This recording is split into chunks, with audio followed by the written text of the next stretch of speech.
जो लॉ है ये बेसिकली लॉ इस प्रकार का है कि ये रूल बेसिकली किसके अंदर आ रहा है ये भी यहाँ पे मैंने लिखा हुआ है, लेकिन दीज रूल्स में be called the consumer protection, उसके काउंट्स में लिखा है डायरेक्ट सेलिंग। ये केवल डायरेक्ट सेलिंग के लिए बनाया हुआ रूल है ना, 2021 under consumer protection act 2019 35 of 2019, ये उसके क्लॉज है अंदर के। तो ये रूल के अंतर्गत ये पूरा का पूरा डायरेक्ट सेलिंग का बिजनेस अभी हमें करना है और ये चालू हुआ है 28 दिसंबर से। इसीलिए हमारी कंपनी ने नेटसप ने यहाँ पे इतना टाइम दिया और कल से ये पूरा का पूरा हमारा सिस्टम बेसिकली चालू होने वाला है।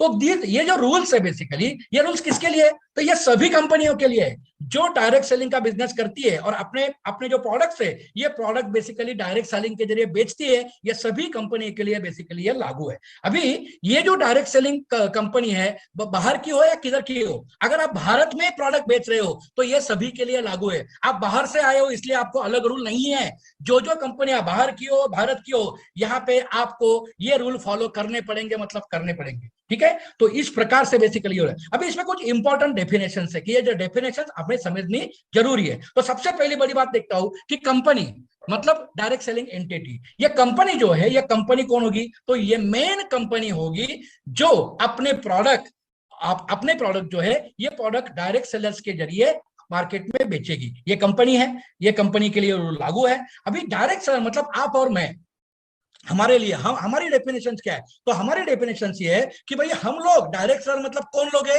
कि जिसको कंपनी ने अथॉराइज करके अपॉइंट किया है, किसके लिए, उनके प्रोडक्ट बेसिकली उनका बिजनेस करने के लिए। मतलब यहाँ पे क्या होगा, तो यहाँ पे कॉन्ट्रैक्ट होगा आपके बीच में और कंपनी के बीच में। मतलब यहाँ पे लॉ ये कह रहा है कि भाई इसके पहले शायद कैसे था मालूम नहीं है, लेकिन अभी यहाँ पे प्रिंसिपल टू प्रिंसिपल मतलब आप और कंपनी एक लेवल के है। ये लॉ हमें मतलब यहाँ पे देखो आपके हमारी इमेज यहाँ पे बढ़ रही है, हमारा मान सम्मान यहाँ पे बढ़ रहा है। और यहाँ पे डायरेक्ट सेलर की व्याख्या बेसिकली गवर्नमेंट ने इस प्रकार से की है कि प्रिंसिपल टू प्रिंसिपल बिजनेस करेंगे, कॉन्ट्रैक्ट होगा दोनों के बीच में, साइन करना पड़ेगा, ऑनलाइन होगा या ऑफलाइन होगा, लेकिन एक यहाँ पे हमें एक इस प्रकार की बेसिकली इमेज स्टेटस यहाँ पे हमें गवर्नमेंट बेसिकली दे रहा है। इसके साथ साथ हम लोग देखते हैं कि जो कंज्यूमर है, कंज्यूमर मतलब क्या है कि भाई जो यहाँ पे प्रोडक्ट लेगा किससे, डायरेक्ट सेलर से प्रोडक्ट लेगा और ये प्रोडक्ट वो खुद इस्तेमाल करेगा। ये प्रोडक्ट ये किसी को भी बेच नहीं सकता है, ये इंपॉर्टेंट बात ये है, बराबर। अभी फीचर्स ऑफ कंज्यूमर में बेसिकली यही लिखा है कि आप जो कंज्यूमर है ये कंज्यूमर डायरेक्ट सेलर से प्रोडक्ट लेगा और ये प्रोडक्ट उसको किसी को भी बेचने का अधिकार नहीं है कंज्यूमर को, ये प्रोडक्ट सिर्फ बेच सकता है हमारा डायरेक्ट सेलर, ये भी लॉ ने लिखा है। इसके बाद में मिस सेलिंग, अभी देखो कि हमारे जो डायरेक्ट सेलर से पहले ऐसा होता था, हम लोग हमेशा बोलते हैं, उदाहरण एक देते हैं कि भाई नेचुरामोर 70 रोगों की एक दवा, ऐसा बोलना अभी मना है। आप चीटिंग नहीं कर सकते हो, मिस सेलिंग नहीं कर सकते हो, मिस प्रेजेंट नहीं कर सकते हो। जो भी प्रोडक्ट है, जो भी सर्विस है, ये प्रोडक्ट जैसी की वैसी आपको बोलनी है, उसके कंटेंट जो है वही बोलना है और आपको सेल करना है। तो ये भी एक यहाँ पे व्याख्या बेसिकली दी हुई है। प्रोस्पेक्ट मतलब क्या है, अभी तक आप जो लोगों को ज्वाइन करते थे, अभी ज्वाइन आप किसको कर सकते हैं, आप ज्वाइन कर सकते हो सिर्फ डायरेक्ट सेलर्स को। कंज्यूमर आपको ज्वाइन नहीं होने वाला है, कंज्यूमर आप उसको जो ज्वाइन कर सकते हो वो सिर्फ प्रोडक्ट के लिए, बिजनेस के लिए आप कंज्यूमर को ज्वाइन नहीं कर सकते हो। प्रोडक्ट के लिए आपको डायरेक्ट सेलर्स को ज्वाइन करना है और डायरेक्ट सेलर को आपको बुलाना है, उसको बताना है कि भाई तू किसके लिए यहाँ पे आ सकता है। तो ये भी बेसिकली व्याख्या यहाँ पे कंपनी दी है। पिरामिड स्कीम, पिरामिड मतलब क्या है, मनी सर्कुलेशन मतलब क्या है कि एक कंज्यूमर मतलब जो यूज करने वाला है वो यूज ही करेगा, यूज करने वाला बेच नहीं सकता है। अगर यूज करने वाला बेचेगा मतलब कंज्यूमर को यहाँ पे अपॉइंट करेगा, तो इसका मतलब है पिरामिड स्कीम, इसका मतलब है मनी सर्कुलेशन। और इसी के लिए देखो यहाँ पे हमने जो मैंने आपको पहले ही जो बताया, पहले यही बताया कि कंज्यूमर प्रोडक्ट यूज करेगा, डायरेक्ट सेलर उसको बेचेगा। ये डिफरेंस बेसिकली यहाँ पे आ रहा है। और ये पिरामिड स्कीम जो है ये पिरामिड स्कीम चलेगी नहीं। और यहाँ पे हम लोग भी देखो कि हम लोगों ने ये पूरे के पूरे मतलब 95% की बात करता हूं तो 95% हमारा जो बिजनेस का जो प्लान है ये एकदम सही है। और जो भी चुटकू फुटकू चेंजेस है ये चेंजेस बेसिकली हमने अभी किया है, कल से आपको यहाँ पे देखने को मिलेगा कि किस प्रकार से हमारा बिजनेस चलने वाला है। अभी देखो सबसे बड़ी बात, ये डायरेक्ट सेलिंग इंडस्ट्री को हिस्ट्री को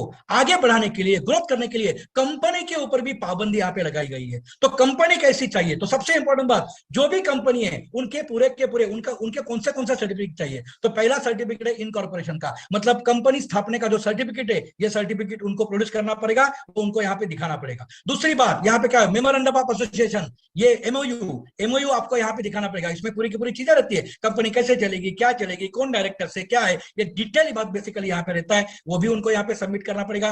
pan and tax deduction and collection account number, देखो पैन, उनको कंपनी को पैन होता ही है, हमारा तो पैन है ही। टैक्स डिडक्शन जो करती है कंपनी, उसका एक कलेक्शन अकाउंट नंबर रहता है कि जो गवर्नमेंट को हमारा जो टीडीएस है ये कंपनी भरती है, उसका भी सर्टिफिकेशन उनको देना पड़ेगा। GST registration and GST return जो है उसके भी डिटेल कंपनी को सबमिट करने पड़ेंगे। आईटी रिटर्न्स, उसके ऑडिट, हर 3 महीने का ऑडिट, और बाकी भी रिपोर्ट जो है, ये रिपोर्ट बैलेंस शीट के वहां पे उनको सबमिट करने पड़ेंगे। Register of direct seller, online या ऑफलाइन, ये दोनों तरीके का यहाँ पे हर कंपनी को यहाँ पे रखना पड़ेगा, और वो भी ऑडिट के लिए सामने रखना पड़ेगा। All licence regarding drug, cosmetic, manufacture और ऑफ फूड पर्पज, मतलब आप कंपनी के जो प्रोडक्ट्स है, ये प्रोडक्ट के सभी सर्टिफिकेट्स, उसकी जो प्रोसेस है, ये प्रोसेस की सर्टिफिकेट, ये सर्टिफिकेट भी कंपनी को यहाँ पे लोगों के सामने रखनी पड़ेगी। और सबसे बड़ी बात, certification of registration trademark, product जो है, ये हर प्रोडक्ट का जो रजिस्ट्रेशन ट्रेडमार्क है, मतलब ये है कि यहाँ पे गवर्नमेंट ये कह रहा है कि प्रोडक्ट तो होना चाहिए, सर्विस तो होनी चाहिए, लेकिन ये प्रोडक्ट और सर्विस है आपकी खुद की है, ऐसा ट्रेडमार्क का भी रजिस्ट्रेशन आपको सबमिट करना पड़ेगा। ये कंपनी के ऊपर ये ऑब्लिगेशन है। इसके साथ साथ और भी जो ऑब्लिगेशन है, इसमें सबसे पहली बात है कि कंपनी कौन सी है, मतलब कंपनी सोलो प्रोप्राइटर है, पार्टनरशिप है कि लिमिटेड लायबिलिटी पार्टनरशिप है, ये उनको कौन से इसमें बैठती है कंपनी, इसका भी सर्टिफिकेशन आपको देना है। अब कंपनी का खुद का भारत में किधर भी एक फिजिकल ऑफिस होना जरूरी है। अभी देखो, परसों मैंने एक वीडियो मुझे एक ने भेजा था, और वो वीडियो में एक व्यक्ति था, वो ऐसा बोल रहा था कि डायरेक्ट सेलिंग कंपनी जो है उसका रजिस्ट्रेशन ऑफिस होना चाहिए, लेकिन भाड़े का हुआ तो भी चलेगा। अरे आप सोचिए यार, कि भाड़े का ऑफिस होगा, वो कंपनी क्या सर्विस दे सकती है? आप सोचिए, मतलब है कि कंपनी का खुद का ऑफिस होना चाहिए कि नहीं होना चाहिए, और नेटसब का ऑफिस है कि नहीं है। आप कंपेयर करो ये लॉ को और अपनी कंपनी को, आपके समझ में आएगा कि नेटसब एक लीगल बेसिकली कंपनी है ना। तो ये भी जरूरी है। इसके साथ साथ सेल्फ डिक्लेरेशन करना पड़ेगा कि भाई आने वाले 90 दिन में, मतलब 31 मार्च के पहले कंपनी को एक सेल्फ डिक्लेरेशन देना है कि भाई हम लोग कोई भी पिरामिड स्कीम में नहीं है, हम लोग मनी सर्कुलेशन स्कीम में नहीं है, और हम लोग लीगली काम कर रहे हैं। उसका पूरा डॉक्यूमेंट के हिसाब से एक सेल्फ डिक्लेरेशन यहाँ पे देना पड़ेगा, उसके डॉक्यूमेंट सबमिट करने पड़ेंगे 90 दिन के अंदर में। ये भी एक जरूरी है। और सबसे इंपॉर्टेंट बात है कि कंपनी की खुद की वेबसाइट होनी चाहिए। दोस्तों देखो, नेटसब इसके लिए पहले से तैयार है, प्रॉब्लम ही नहीं है कुछ, बराबर है। और वेबसाइट के ऊपर सभी के सभी डॉक्यूमेंट, डायरेक्टर्स के एड्रेस, ये सब वहां पे बेसिकली लिखना चाहिए, ये जरूरी है। ये पूरी की पूरी इंफॉर्मेशन होनी चाहिए। अभी आप देखिए कि बहुत सारी कंपनियां ऐसी है कि जिनकी खुद की वेबसाइट नहीं है, बाहर से वेबसाइट तैयार करके लेते हैं, है ना। आप सोचिए, प्रोडक्ट खुद का नहीं है, क्या होगा? मतलब यह है कि आज जो लीगल कंपनी है, जो सिस्टम से कंपनी काम कर रही है, वही कंपनियां मार्केट में रहने वाली है, बाकी कंपनियां बंद होने वाली है। हमारे पास में ऐसे अभी तक तो 7-8 कंपनी के पूरे डिटेल्स आए कि जिन्होंने अपना धंधा बंद करने का डिसीजन लिया है, क्योंकि इसमें बैठ ही नहीं सकते। मतलब आप सोचिए कि आप एक ऐसे कंपनी के साथ में काम कर रहे हो, नेटसब जिसका नाम है, कि जिस कंपनी ये लीगली ही काम करने के लिए यहाँ पे उतरी है। दोस्तों मैं तो बोलता हूं कि हम लोग बहुत भाग्यशाली, बहुत भाग्यशाली। अभी ऑब्लिगेशन ऑफ डायरेक्ट सेलिंग, और एक बात बहुत इंपॉर्टेंट बात है। देखो ये कायदा क्या कह रहा है, ये कायदा ये कह रहा है कि जो कंपनी डायरेक्ट सेलिंग है उसका खुद का प्रोडक्ट चाहिए। और खुद का प्रोडक्ट मतलब क्या है? खुद का प्रोडक्ट मतलब ये है कि भाई मैन्युफैक्चरिंग प्लांट खुद के मतलब खुद का नहीं है, तो प्रोडक्ट जो है, ये प्रोडक्ट का आपका लाइसेंस खुद का, मतलब ट्रेडमार्क खुद का चाहिए। हाँ, ये ट्रेडमार्क आपका खुद का चाहिए, या आपने किसी से भाड़े पे लिया है, भाड़े पे लिया तो भी चलता है, लेकिन आप सोचिए कि भाड़े पे लिया हुआ ट्रेडमार्क का जो होल्डिंग है, लाइसेंस, ये कितने दिन चलेगा? नहीं चलेगा ज्यादा दिन, मतलब वो कंपनी भी प्रॉब्लम में आने वाली है। मतलब ये यहाँ पे सबसे इंपॉर्टेंट बात ये है कि यहाँ पे कंपनी का ट्रेडमार्क खुद का चाहिए, ब्रांड खुद का चाहिए, है ना, आइडेंटिफिकेशन मार्क खुद का चाहिए। मतलब ये कि प्रोडक्ट खुद का चाहिए, जो प्रोडक्ट या गुड्स, मतलब जो प्रोडक्ट या सर्विसेज आप सप्लाई कर रहे हैं या लोगों को दे रहे हैं, ये प्रोडक्ट खुद का चाहिए। और ये प्रोडक्ट खुद का नहीं है, तो लॉ ये कहता है, मैंने इसमें लाल अक्षर में लिखा है कि अगर प्रोडक्ट आपका खुद का नहीं है तो आप ये प्रोडक्ट के ऊपर कमीशन नहीं दे सकते हो। अभी आप सोचिए, अगर कोई कंपनी प्रोडक्ट खुद का नहीं और उसके ऊपर कमीशन नहीं दे सकती है तो क्या वो कंपनी चल सकती है क्या? इस पे मैं एक आपको बात करना चाहता हूं। देखो, नेटसप के प्रोडक्ट खुद के कितने कम है, लेकिन हर प्रोडक्ट में दम है। और अभी ये लॉ बेसिकली यही कहता है कि भाई प्रोडक्ट खुद के चाहिए। 70 प्रोडक्ट हमारे खुद के दोस्तों, ये हमारी अभी प्रॉपर्टी है, हमारी एसेट्स है। और इसी के लोग के देखो कि हम लोग कैसे अभी आगे हंगामा करने वाले, धमाका करने वाले हैं, ये अभी आप देखेंगे। और बाकी कंपनी जो है बोलती है हमारे 500 प्रोडक्ट है, 600 प्रोडक्ट है। अभी ये लॉ आने के बाद में उनके हाथ में 5 या 6 प्रोडक्ट भी रहेंगे ना तो बहुत है। मतलब यहाँ पे कि ऐसी जो कंपनियां हैं कि इधर से प्रोडक्ट लेके उधर देती है, ये सारी की सारी कंपनी सिर्फ बिजनेस प्लान के ऊपर खेल रही थी, वो सभी की सभी कंपनियां भी बंद होने वाली है। ये आप दिमाग में रखिए दोस्तों। और लॉ बेसिकली यही कह रहा है ना। और हम जैसे ये कंपनी के ऊपर है वैसे हमारे ऊपर भी कुछ है, हमें भी लीगल काम करना चाहिए। तो हमारे डायरेक्ट सेल्स को तो सबसे इंपॉर्टेंट बात है कि हमारा पहले कॉन्ट्रैक्ट होगा कंपनी के साथ में, और ये होना अनिवार्य है। ये पहली बात। दूसरी बात है कि हमें एक आइडेंटिटी कार्ड इशू किया जाएगा, और ये आइडेंटिटी कार्ड जो है इसके ऊपर हमारा फोटो रहेगा, एड्रेस रहेगा। ये आइडेंटिटी कार्ड आप जहां पे भी जाएंगे, आपका प्रोडक्ट सेल करने के लिए जाएंगे या डायरेक्ट सेलर्स को आप अपॉइंट करने के लिए जब जाएंगे या मीटिंग में बुलाएंगे, तो आपको यह आई कार्ड आपके साथ में रहना अनिवार्य है।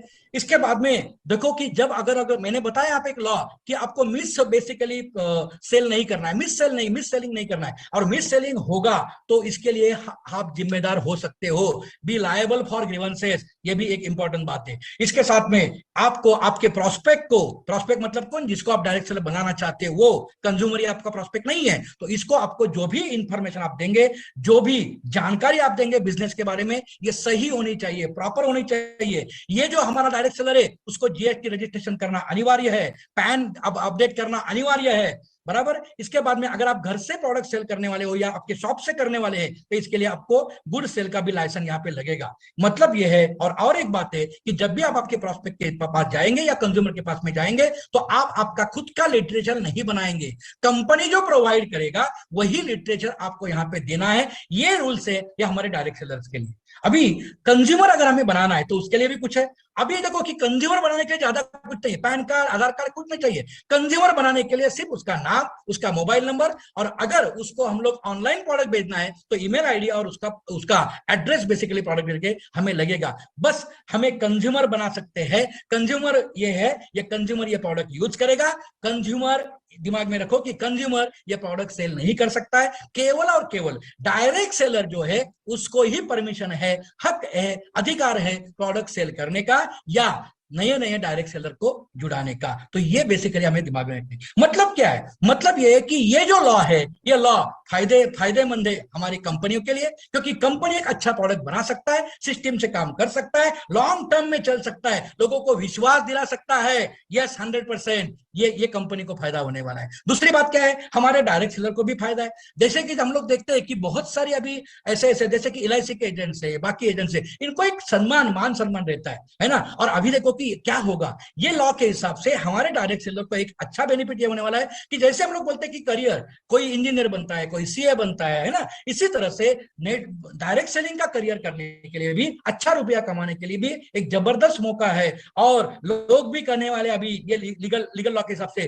भाई तू यहाँ पे करियर कर, डायरेक्ट सेलिंग में करियर कर, यहाँ से तेरे जीवन में बहुत ही अच्छा बदलाव आ सकता है। तो डायरेक्ट सेलर के लिए भी यहाँ पे मुनाफा है। और सबसे बड़ी बात है हमारे कंज्यूमर के लिए, आपने तो लॉ देखा है, कंज्यूमर प्रोटेक्शन एक्ट, इसी के लिए गवर्नमेंट ने 140 करोड़ की जो जनता है हमारी, ये इसको ना फंसने के लिए है ना, इसको बेईमानी से वो जो फंसे थे, ये ना फंसने के लिए ये कंज्यूमर प्रोटेक्शन एक्ट के अंदर डायरेक्ट सेलिंग का बेसिकली बिजनेस यहाँ पे लाया है। तो मुझे लगता है कि ये बिजनेस बहुत ही जबरदस्त बिजनेस होने वाला है, बहुत जबरदस्त धमाका होने वाला है। और 2022 में अगर हम लोग देखते हैं तो 2022 में ये जो डायरेक्ट सेलिंग इंडस्ट्री है, और हम तो बात करते हैं हमारे नेटसप की, तो नेटसप में भी बहुत धमाका होने वाला है। बस आपको यहाँ पे रेडी रहना है, ये बहुत इंपॉर्टेंट है। विद जीएसटी, तो ये बहुत इंपॉर्टेंट है। अभी देखो एक सबसे बड़ी बात, मैं एक बात यहाँ पे लॉ के बारे में कहना हूं।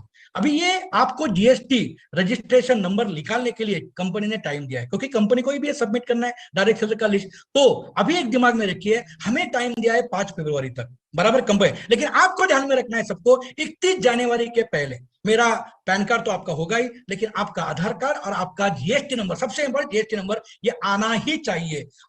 और यहाँ पे सबसे बड़ी मैं आपको और एक वार्निंग बेसिकली आप समझो या खुद भी समझो कि हमें 5 तारीख के पहले जीएसटी नंबर अपलोड किया हुआ चाहिए, इसलिए मैं आपको 31 तारीख बोल रहा हूं। और ये अगर होगा तो क्या होगा, आपकी पोजीशन जो है अभी आपके ट्री में, ये पोजीशन आपकी बरकरार रहेगी। जो आपका कैरी फॉरवर्ड बैलेंस है, ये कैरी फॉरवर्ड बैलेंस आपका रहेगा और आप डायरेक्ट सेलर करके अच्छी तरह से और अच्छा काम कर सकते हो। लेकिन अगर आपका जीएसटी नंबर 31 तारीख या मैंने 5 तारीख के पहले नहीं आएगा तो क्या होगा, आपकी पोजीशन जाएगी, आप डायरेक्ट सेलर नहीं रहेंगे, आप कंज्यूमर बनेंगे, आपका कैरी फॉरवर्ड बैलेंस भी चला जाएगा।